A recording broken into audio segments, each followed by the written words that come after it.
We're going to be talking about these two different stainless steel water fountains today, and as you can see, Dolce is a fan. We have been using this one for about 2 weeks and then this one for a few days.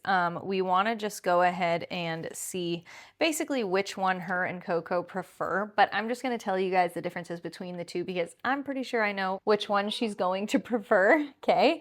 But I want you guys to be able to decide for yourselves. So let's go ahead and talk about these. This one would do great for really two cats because of the amount of water that it holds.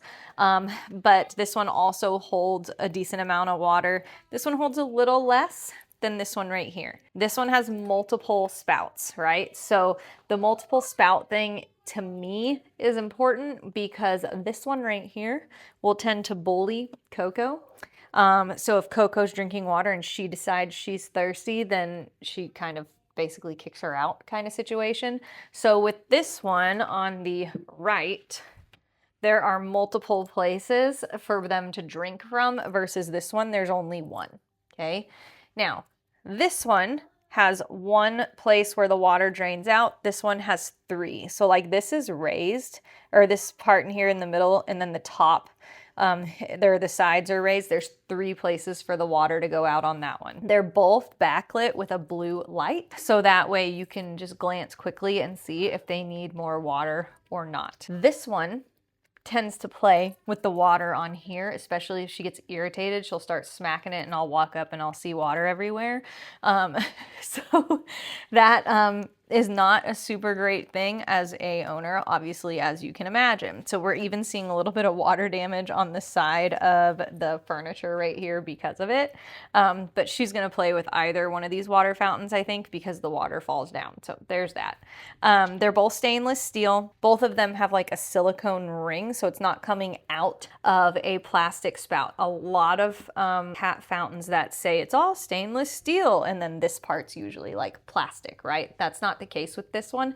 The only thing that is really plastic is like the filter that it goes through. This one has to be plugged in order for it to work. It does not run off of a battery. So as you can see over here, I have it plugged in via USB. It also comes with this extension to plug it in, but basically if I unplug this, it stops working, right?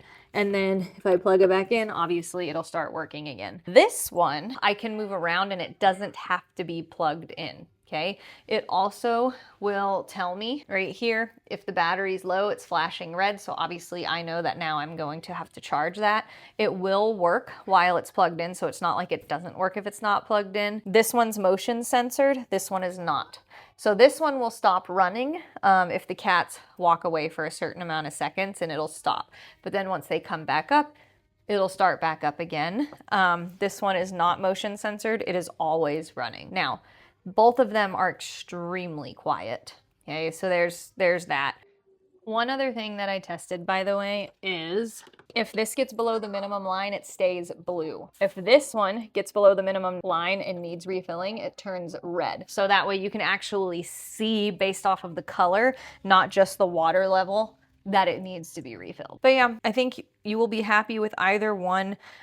If you think that your cat's gonna be messing with the cord in the back, then I would probably go with this one just because it can be charged and it has different settings.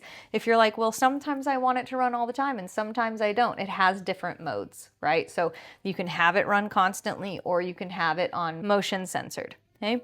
But either way, they're both a great option, I think, and I don't think that you would be disappointed with either one.